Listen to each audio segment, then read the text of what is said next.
aqui do Diário do Rio, mais um Diário do Rio Entrevista. Hoje a gente está tendo a honra de receber o arquiteto e urbanista Roberto Anderson, ele que, entre vários cargos, né, já foi diretor da INEPAC, já trabalhou na Parques e Jardins, ele também escreve para o Diário do Rio. Oi, Roberto, bem-vindo. Tudo bem, Larissa? Tudo bem, Vanessa? Obrigado. Hoje a gente vai estar falando sobre questões arquitetônicas, urbanísticas, habitacionais do Rio. Vamos falar sobre Reviver Centro, que foi aprovado.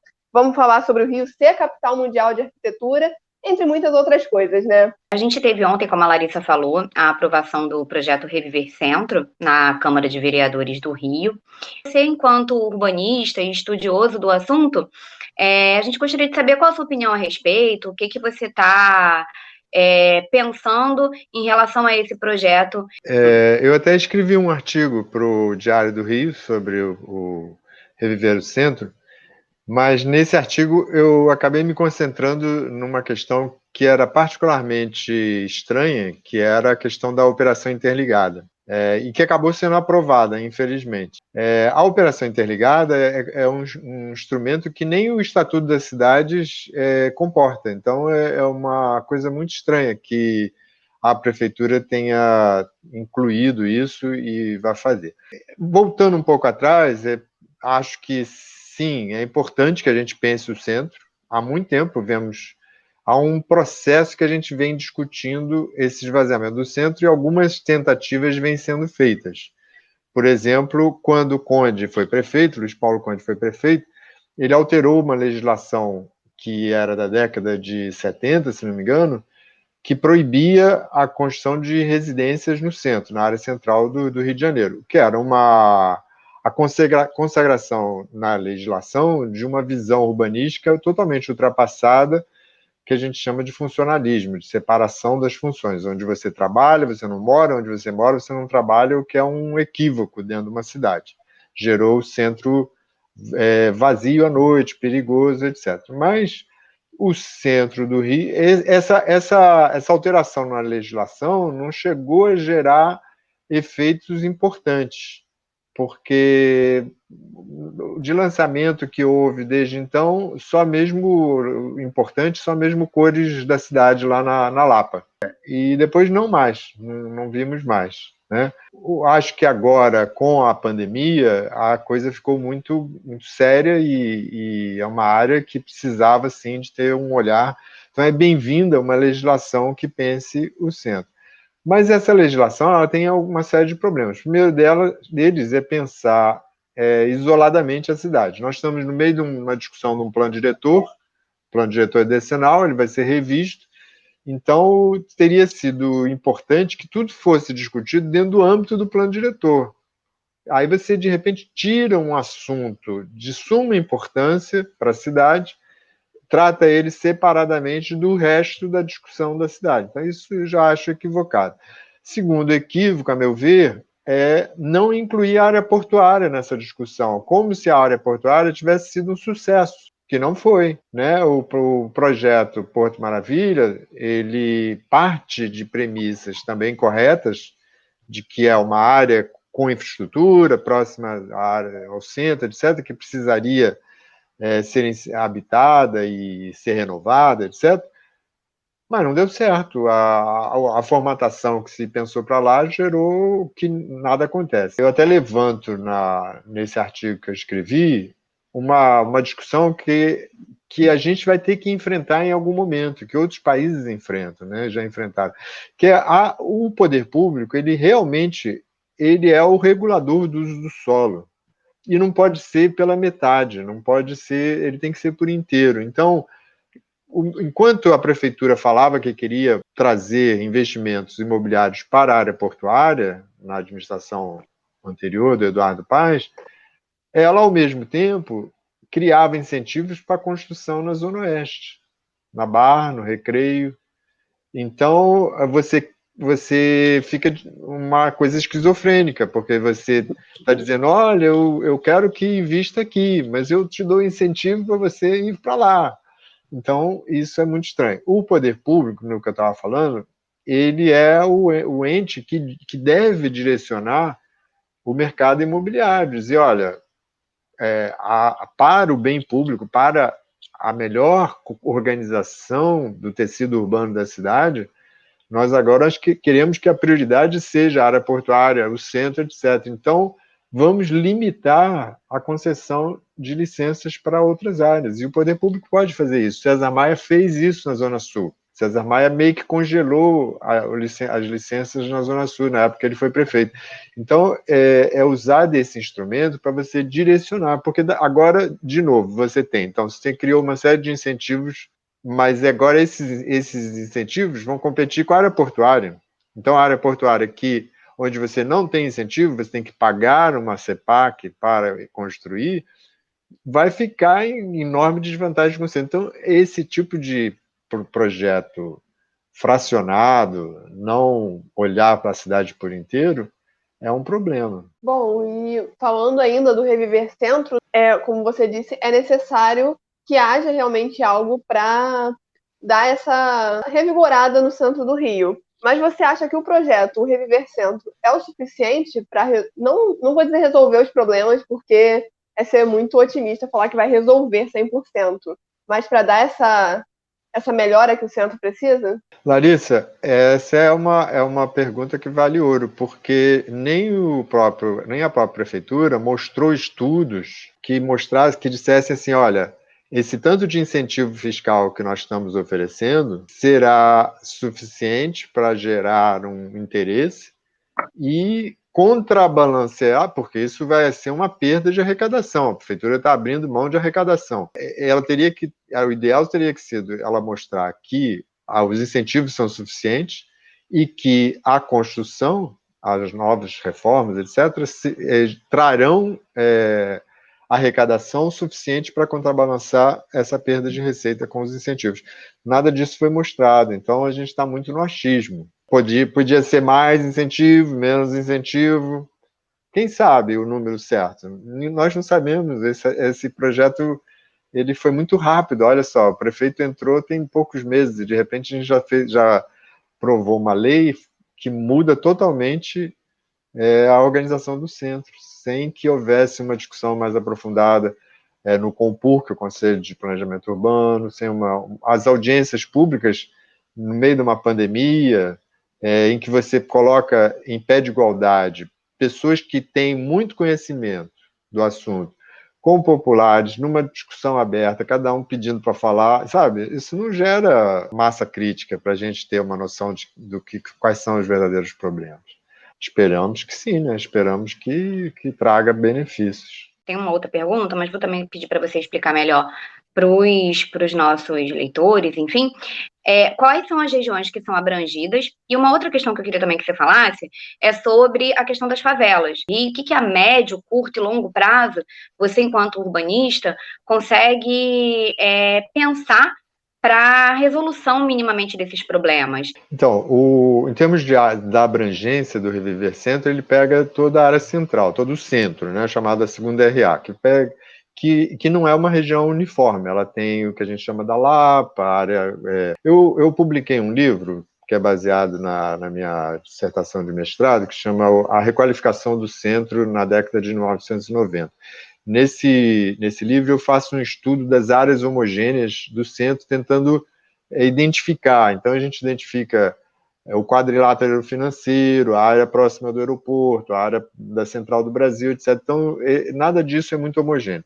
E é interessante, nesse estudo que eu fiz lá tempos atrás, eu mostrava que havia uma resistência de áreas de moradia no centro, né? A gente tem moradores, geralmente mais pobres, mas são moradores que mantêm um mínimo de vida no centro, que são encontrados na Lapa, na Cruz Vermelha, um pouco acima da central ali da área próxima central, etc. Todos os investimentos que foram feitos na década de 90 para a requalificação do espaço público, a maioria desses investimentos não se dirigiram para as áreas residenciais, se dirigiram para as áreas de negócios e finanças, né? Então, é um equívoco.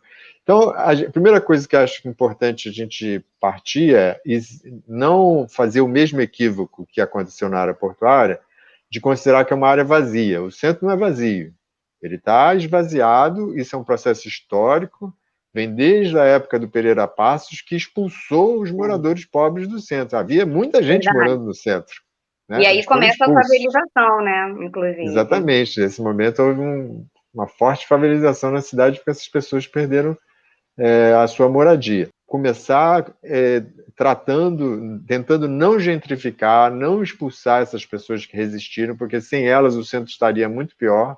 Reconhecer que elas mantiveram um mínimo de vida lá, criar mecanismos para que elas não sejam expulsas, né?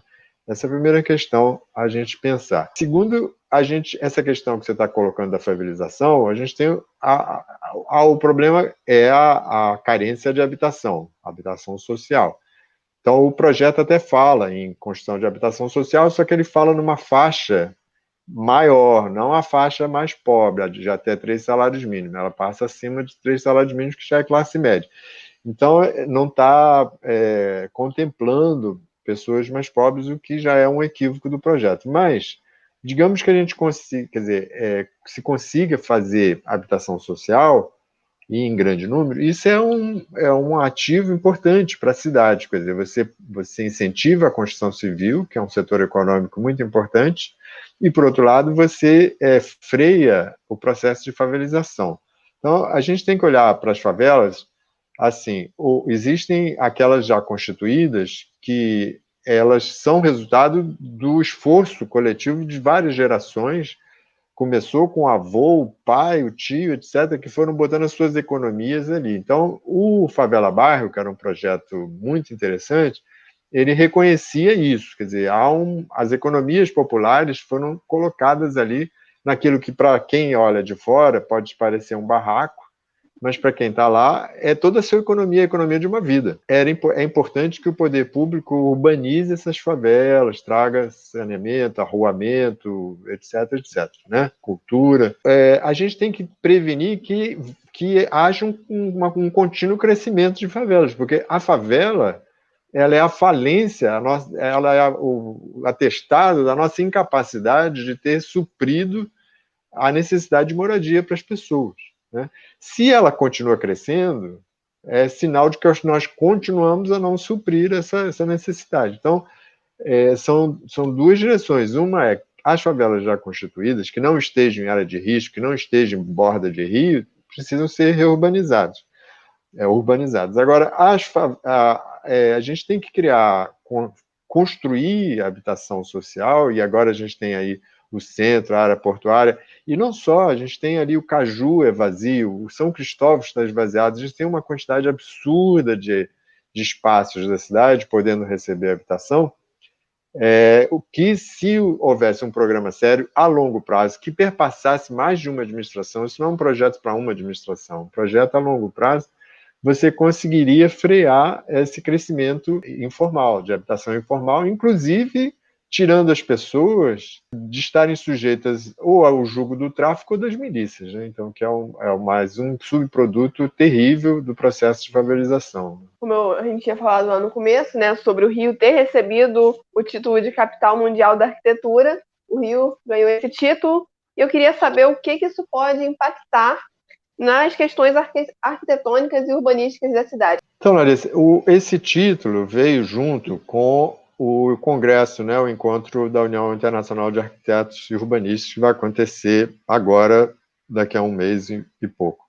E que era para ter acontecido no ano passado, e por conta da pandemia foi tudo adiado. Então, em condições normais, teria sido assim, um momento muito interessante para você receberia aqui na cidade uma quantidade enorme de arquitetos e urbanistas do mundo todo que nos ajudariam a pensar a nossa cidade e tal, e dar um incentivo para a produção de boa arquitetura. Porque o fato a arquitetura carioca, arquitetura moderna, modernismo, que a gente chama de modernismo carioca, com os grandes arquitetos que a gente conhece, de Oscar Niemeyer, enfim, Sérgio Bernardes, Ride e outros, ela produziu uma arquitetura que maravilhou o mundo na década de 50, 40, 50, 60. né? Depois disso, a gente teve uma produção muito voltada para o mercado imobiliário que não privilegiou a qualidade. Então, a gente tem poucos exemplos, assim, muitos passos de produção. Estou falando de Rio de Janeiro, São Paulo até que se salva um pouco mais, mas também vivenciou esse processo de produção maciça, voltada para atender o mercado imobiliário, sem pensar a qualidade. Está na hora da gente voltar a pensar. Por exemplo, tem se não me engano, foi feito o decreto ou lei, que era uma coisa até que eu vi já tempos eu defendia, cheguei a escrever um projeto de lei sobre isso, mas que acabou o prefeito aprovando, que agora voltou a ter a obrigatoriedade das novas construções exibirem o nome do arquiteto e do construtor. Então, aquele arquiteto que faz uma má arquitetura, ele vai ter seu nome estampado ali, né, gravado naquele prédio, olha, você fez isso, né? Então, isso talvez as construtoras tendo seu nome ali também, elas voltem a pensar na produção de boa arquitetura. Não precisa, boa arquitetura não precisa ser cara. É possível fazer uma boa arquitetura num preço normal. Mas a gente tem que voltar a pensar na qualidade. E a última contribuição, assim, muito significativa que o Rio de Janeiro deu no panorama mundial da arquitetura e do urbanismo foi o Favela Bairro. O Favela Bairro foi um projeto que foi reconhecido mundialmente, etc., e gerou filhotes no mundo todo. Você vai a Medellín, você vê lá tudo que foi feito nas favelas de Medellín é muito em função dessa discussão sobre a recuperação de favelas, etc., iniciada no Favela Bairro. Mas, fora isso, a gente de verdade não tem produzido grandes coisas. E está na hora, todos nós, não só arquitetos, como a própria sociedade, falar, olha, temos que produzir uma arquitetura condizente com essa cidade. A cidade é maravilhosa, então a sua arquitetura tem que ser maravilhosa, tem que ser à altura da cidade. Como é que você está avaliando? Qual a sua avaliação sobre o que tem sido pautado pelo Paes, da maneira como ele está conduzindo a pasta de urbanismo durante esses 6 primeiros meses aí de mandato? O que você espera também que ainda possa ser feito se tratando de um governo do Eduardo Paes? Quais são as suas perspectivas também? Na administração anterior do Eduardo Paes, o que a gente viu é que, no momento em que o Rio de Janeiro conquistou a vaga para sediar a Olimpíada, isso se tornou quase que um fardo, assim, porque todos os investimentos foram mobilizados para preparar a cidade para as Olimpíadas, e parou tudo, parou o programa Favela Bairro, pararam uma série de outras coisas que ficaram no meio do caminho, etc. Então, agora seria a hora, por exemplo, o Crivella foi eleito com um mote excelente, não executou de verdade, que era cuidar das pessoas, né? Então, eu acho que a gente está num momento que a gente não precisa de grandes projetos, a gente precisa de cuidar da cidade, cuidar, né, do que está feito, fazer a manutenção, fazer projetos. Não precisamos de projetos faraônicos, a gente não precisa de uma nova Olimpíada. A gente precisa que a cidade seja bem cuidada, né? Coisa que o Crivella não fez. Eduardo Paes está começando, é muito difícil a gente já julgá-lo por poucos meses, mas tem algumas coisas que a gente pode ver. Por exemplo, eu acho polêmico quando ele separa o licenciamento do planejamento urbano, que é o que aconteceu. Hoje em dia a gente tem uma secretaria que concentra todo o licenciamento ambiental e urbanístico e a secretaria do Fajardo que só planeja, só pensa novos projetos para a cidade.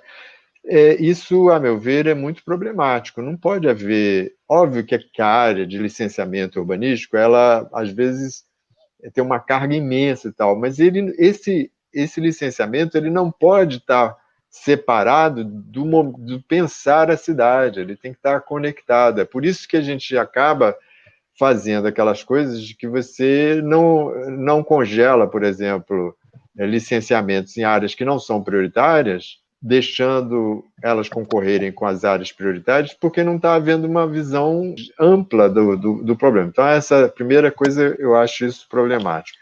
Acho que aqui na área ambiental tem uma possibilidade muito interessante, que eu vejo que, principalmente a Fundação Parque Jardins, que eu estive lá, participei da remontagem da fundação. A fundação estava praticamente quase extinta, né? Tinha sido mandada para a Secretaria de Envelhecimento, era para ficar aquela velhinha que se acaba, esqueçam dela.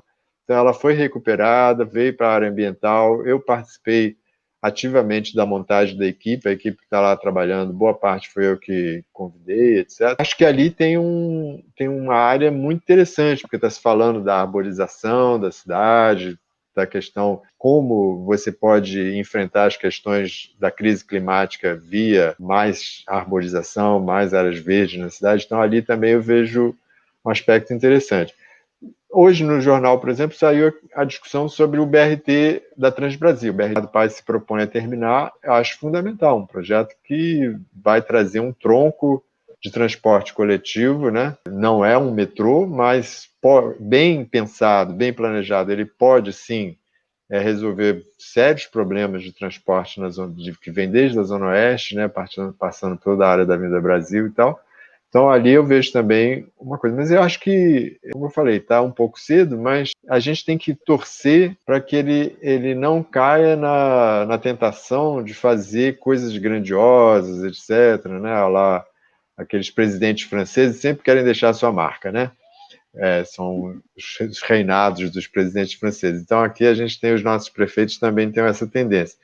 Eu acho que se a gente cuidar da cidade, deixar ela um bom asfalto, boas calçadas, boa arborização, bom mobiliário urbano, um sistema de transporte decente, interligado, tarifa única, etc., e recuperar essas áreas centrais que estão vazias, voltar a ter gente vivendo ali, morando, circulando, etc. Eu acho que isso aí tem um bom programa para os próximos 4 anos. Né? Recentemente, você sofreu ataques na internet, né, por conta de um comentário que você fez nas redes. Isso te levou até a se afastar de um cargo público que você ocupava na época.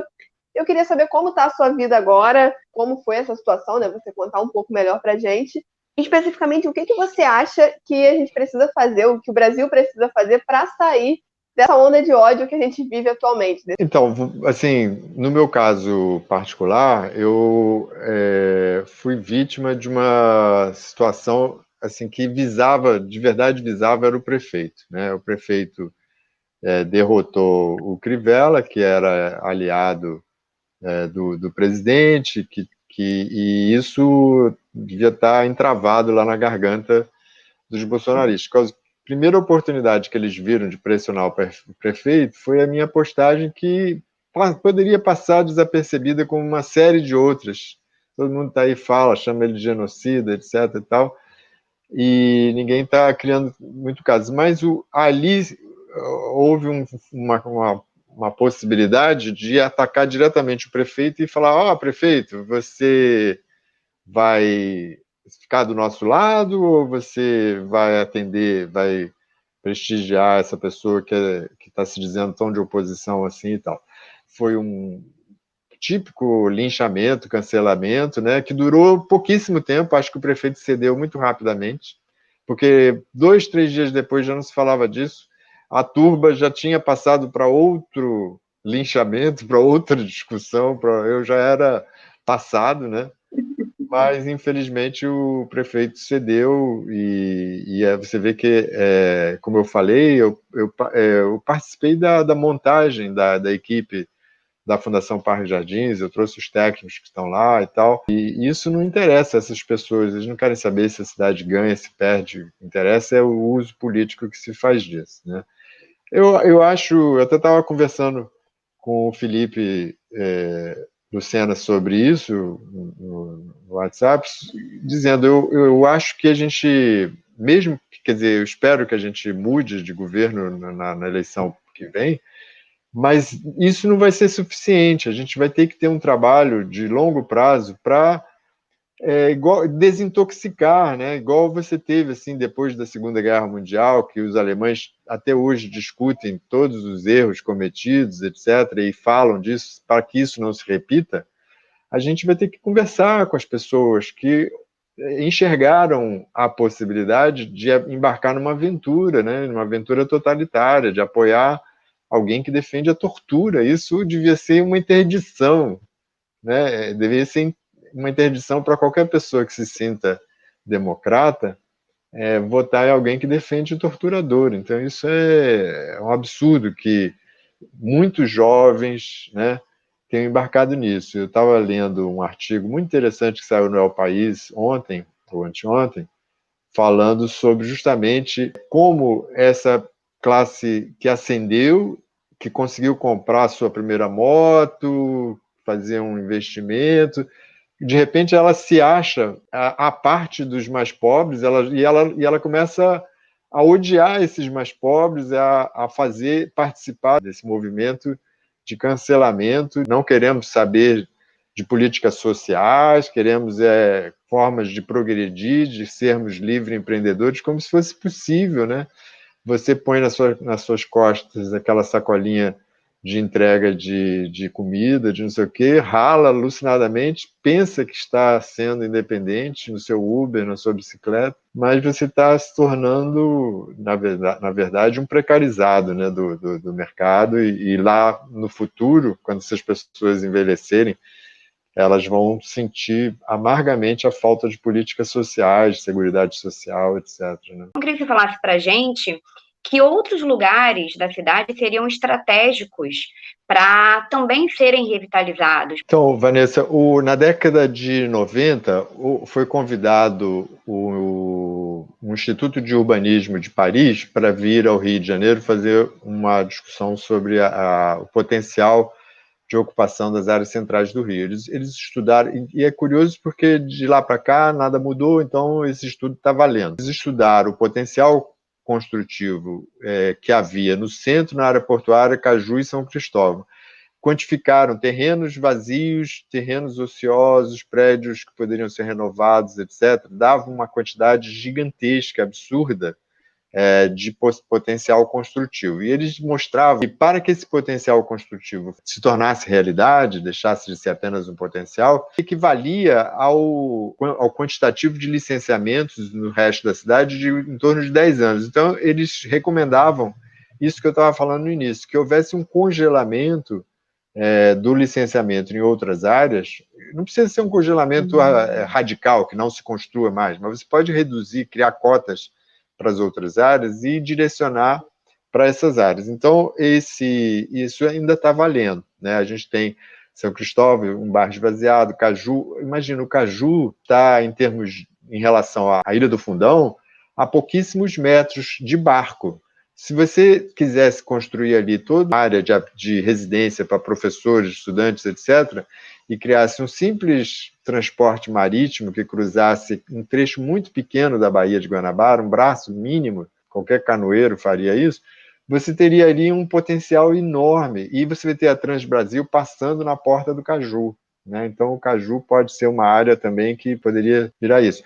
A área portuária, por outro lado, tem que ser rediscutido. Isso, óbvio que não deu certo. Óbvio que há entraves na formulação que foi feita que geraram que aquilo não tenha deslanchado. E tem que se rediscutir. Então, quem sabe não se pensar a possibilidade de ampliar a aplicação das CEPACs também para o Caju e São Cristóvão. Então, eu acho que esses dois bairros seriam, junto à área portuária e o centro, bairros prioritários para a gente pensar nisso.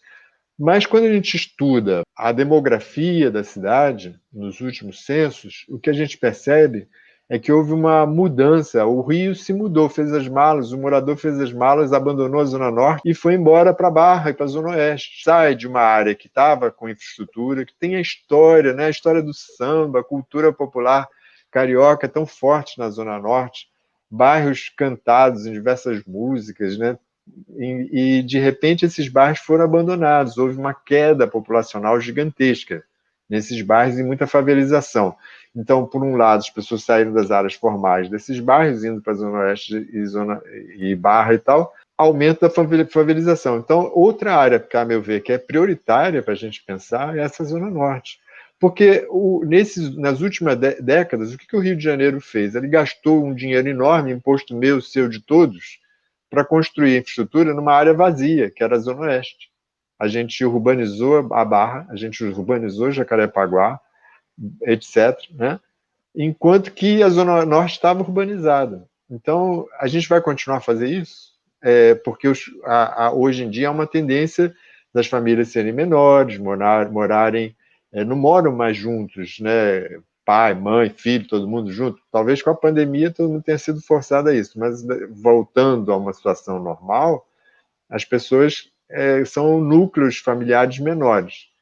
Então elas procuram ter a sua casa, etc. Elas não poderiam, a gente não poderia estar oferecendo oportunidades na Zona Norte, né? Uma área com infraestrutura, com história. Então eu acho que é fundamental pensar em conjunto a área central, que é isso que eu estava falando, incluindo Caju e São Cristóvão, e a Zona Norte. A gente está chegando perto do final já da entrevista. E você escreve para o Diário, você tem uma vida pública com bons trabalhos, né, prestados. Você, na última eleição, você foi candidato a vereador em uma candidatura coletiva. Eu queria saber o que você pensa para o futuro. Olha, eu sempre me envolvi com a política porque eu acho muito importante a gente participar da vida pública, né, do país, da nossa cidade. Então, eu já fui candidato a vereador, eu sou filiado ao Partido Verde. Eu acho importante a gente botar a cara a tapa aí. Para a próxima eleição, eu nem sei de verdade se eu vou me candidatar, mas certamente eu já estou aí participando de conversas com uma candidatura ao governo do Estado, tentando ajudar a candidatura do Freixo.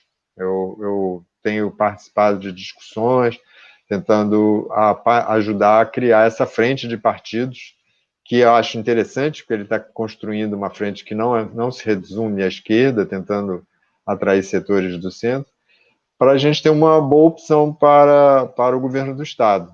É disso aí que eu estou trabalhando no momento, tentando trazer ideias e ajudar a trazer políticos e nomes políticos para essa frente. Bom, Roberto, vou te agradecer por ter topado falar com a gente, topado esclarecer essas dúvidas, trazer pontos importantes que o carioca precisa saber, precisa entender. Obrigada, Vanessa. Obrigado, Larissa. Obrigado, Vanessa. Olha, eu acho que a questão urbanística ela é intimamente ligada ao desenvolvimento econômico. Então, o Rio de Janeiro ele perdeu dinamismo econômico e perdeu um pouco, não só o Rio como o Estado, ficou um pouco buscando aqui e ali qual é a sua vocação. Então, uma hora investe, é petroquímica, então traz petroquímica para o estado do Rio. Não, é o petróleo, aí fica viciado nos royalties do petróleo. Grandes siderúrgicas, trouxe uma siderúrgica poluente, enormemente poluente lá para Itaguaí, etc., que deixa as pessoas com problemas respiratórios, etc. Então, a gente deixou de ser a capital, deixou de ser o principal centro financeiro, a principal bolsa do país era no Rio de Janeiro, né? Deixou de ser a sede das instituições bancárias, todos os bancos tinham suas sedes no Rio de Janeiro, foram todos para São Paulo, a Bolsa foi para São Paulo, tudo foi para São Paulo, e o Rio de Janeiro está nessa crise de identidade que ele precisa descobrir qual é a sua vocação real, né? Nós não queremos apenas ser um balneário, não é só de beleza e turismo que a gente vive, apesar de que é muito importante, não há nenhum demérito nisso. Paris ganha rios de dinheiro com turismo e, no entanto, é a capital da França. É possível, sim, ser um balneário, ser um destino turístico, mas a gente tem aqui universidades importantes, a gente tem uma produção de conhecimento muito importante, a gente tem que buscar a cultura e a produção de conhecimentos podem trazer de alavancagem para o nosso desenvolvimento econômico, e a partir daí é que se a gente não encontrar esse nosso destino, a gente nunca vai sair desse beco sem saída, a gente vai sempre estar com essa mão de obra precarizada e favelização, etc. Então, são caminhos, por um lado, pensar seriamente sobre a cidade, ter propostas corretas sobre transportes, etc., moradia, mas desenvolvimento econômico é muito importante e encontrar de verdade a nossa vocação, né? Que não seja essa coisa maluca de achar que é o petróleo, petroquímica ou indústria pesada. Não é por aí. Rio de Janeiro não é isso. Rio de Janeiro é conhecimento, cultura, é outra coisa. Associando essas duas coisas, a gente pode voltar a ter uma bela produção arquitetônica e urbanística, etc., na cidade. Obrigada. Tchau, obrigada. Até logo a todos. Obrigado.